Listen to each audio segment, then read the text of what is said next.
What is up, my Pika crew? This is ThePikaWu, and welcome to another X and Y Wi-Fi battle.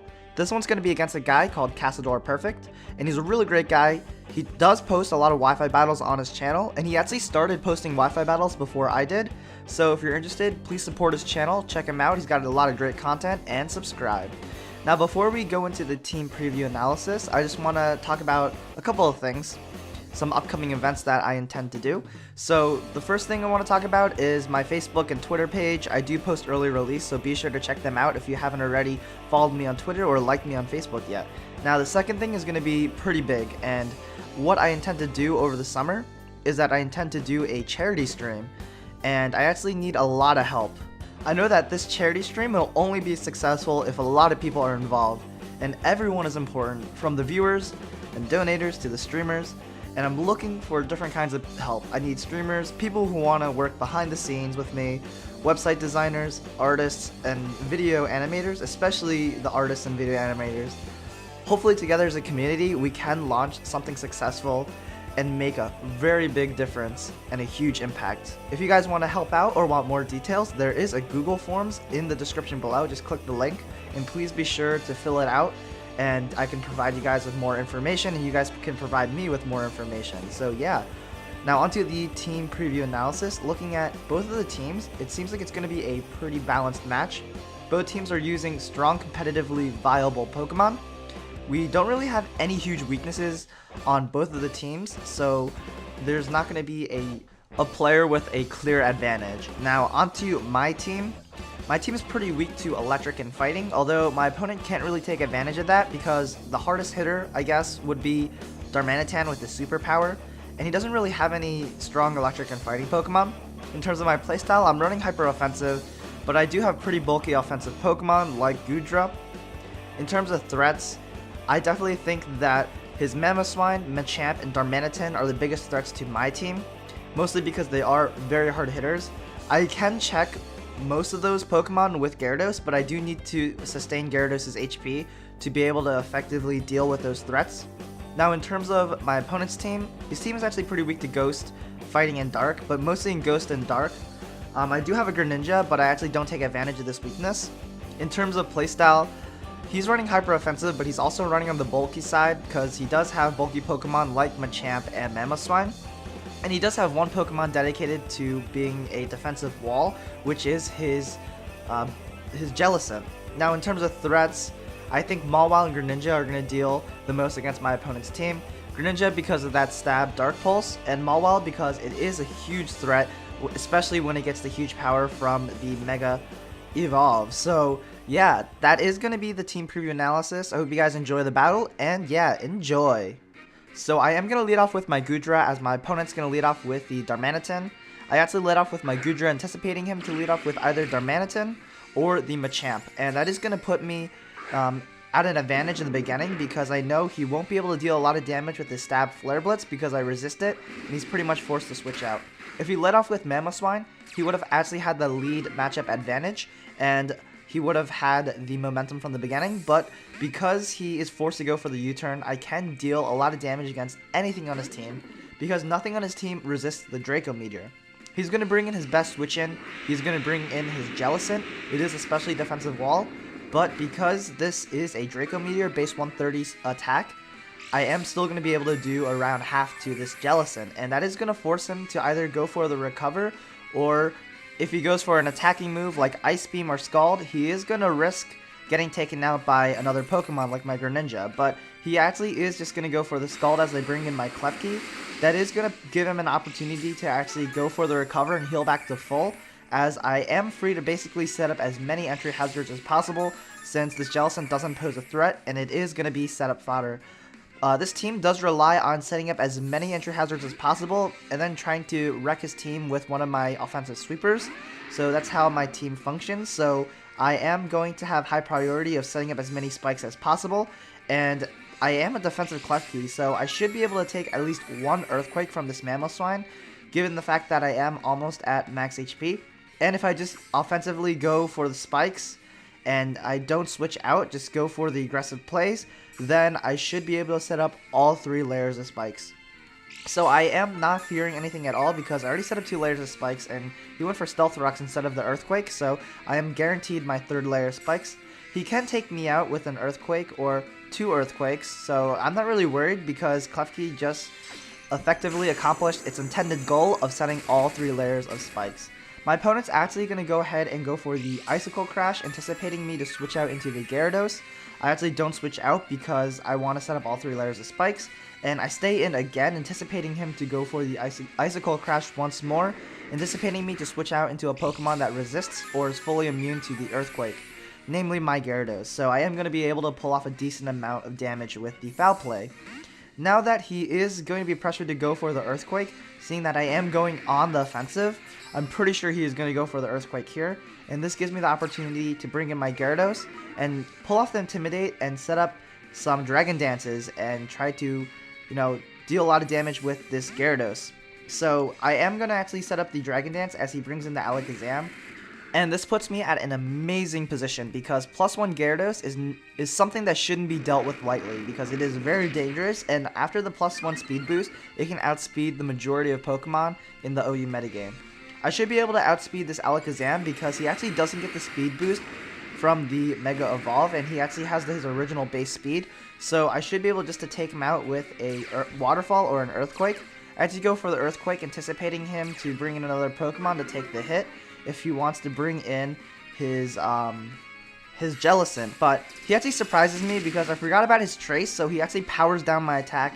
He gets the Intimidate boost, and he also outspeeds me, which is pretty ridiculous. I didn't think Alakazam was that fast. Maybe I wasn't carrying enough speed EVs, but he's going to be able to deal a lot of damage with the Dazzling Gleam. I think if he went for the Psychic, he probably could have taken me out. He went for the Dazzling Gleam probably because he was anticipating my Greninja switch in. So he is just going to revenge kill my Gyarados with his Darmanitan, but now I do know he is indeed a Choice Scarf set because he outsped me. And I am just going to bring in a Pokemon that resists his Flare Blitz. I'm just going to go ahead and bring in my Goodra. I should be able to take it. I know Goodra doesn't really have the greatest physical defense, but this is not a Choice Banded or Life Orb Darmanitan. This is actually a Choice Scarf Darmanitan. So I don't think it's going to deal more than 50%. And I am correct, I am actually able to live with 3 HP, and I am going to be able to revenge kill him with any move. I do decide to go for the Draco Meteor because it is a safe move, and it should take out anything that switches in if he does decide to switch, or if he does decide to switch out. Now, with my Goodra at a low amount of HP, it can get revenge killed by basically any Pokemon in his team, and I do intend to leave this Goodra as death fodder. But he actually brings in Mismagius, and Mismagius is a very interesting Pokemon. I didn't really see it much in 5th generation. It was very effective in 4th generation, and I know it does like to carry the Substitute and the Combined combination, so I don't want him setting up all over my Goodra since I am at -2 due to the Draco Meteor. So instead of leaving my Goodra there as death fodder, I'm actually going to bring in my Klefki to take the hit. And the main reason why is because if he wants to set up the Substitute, I can break it with the Foul Play. Plus, I can go for the Torment and the Thunder Wave to try to cripple the Mismagius. So he knows that I am going to try to cripple him, so he brings in the Jellicent because it doesn't really mind getting crippled. And I do get the Torment on the Jellicent, and that's going to serve really important later on in the match, because if he is going to be tormented and if he does stay in, this provides me an opportunity to set up with another Pokemon because he has to switch between the 2 offensive moves. So if I have a Pokemon that resists one of his 2 moves, his Scald and Ice Beam, then I can set up and, try to sweep the opponent's team. So the Pokemon I intend to sweep with is the Mawile because I can set up a Substitute as he goes for the Ice Beam, and this puts me at an amazing position. So the first thing I have to do is make sure this Jellicent doesn't switch out, and it turns out that he does just intend to leave his Jellicent here, and he is just going to gradually take me out with the Scalds and with the Burn. So that is perfectly fine because if he does take out my my Klefki, then I am going to be able to set up with my Mawile, and that will guarantee me a free sub, and I can continuously sub and Swords Dance until he switches out. So he is going to get the burn, and that is going to take down my Klefki faster, which is what I actually want to happen because I don't want him switching out and I want my Klefki to die. So he is going to go for the Ice Beam, Scald. He's going to switch off between the moves. Eventually he is going to take me out. And now looking at his team, he really doesn't have anything against my Mawile, especially after he get +2, because with Sucker Punch and with the Foul Play combination at +2 attack and the huge power, he doesn't have much that can live a hit from a Mawile, so hopefully this plan does end up working. So that allows my Klefki to not only set up all 3 layers of entry hazards, but also assist another Pokemon in trying to sweep my opponent's team. So Klefki definitely being the MVP of this match because it is going to be doing a lot of things behind the scenes. It's not necessarily the sweeper, but he does set up the situation for me to be able to sweep. So I am finally going to bring in my Mawile, and let's see what happens. Because he went for the Scald the previous turn, he can't go for the Scald again, so I know I can freely set up a substitute, and he is going to be unable to break it, because the best attack he can go for is actually the Ice Beam, and Ice Beam is resisted Mawile's max HP. It's going to do it for sure less than 25%, so he's actually going to go ahead and go for the Recover instead. That is a wise decision, because he can recover up just a little more health, maybe to try to live a +2 attack, but I know after the Swords Dance, my Play Rough is definitely going to take him out in one shot. So I am going to go for the Swords Dance here. He could go for the Scald and break my substitute, but he does get the paralyzation, and it doesn't matter too much.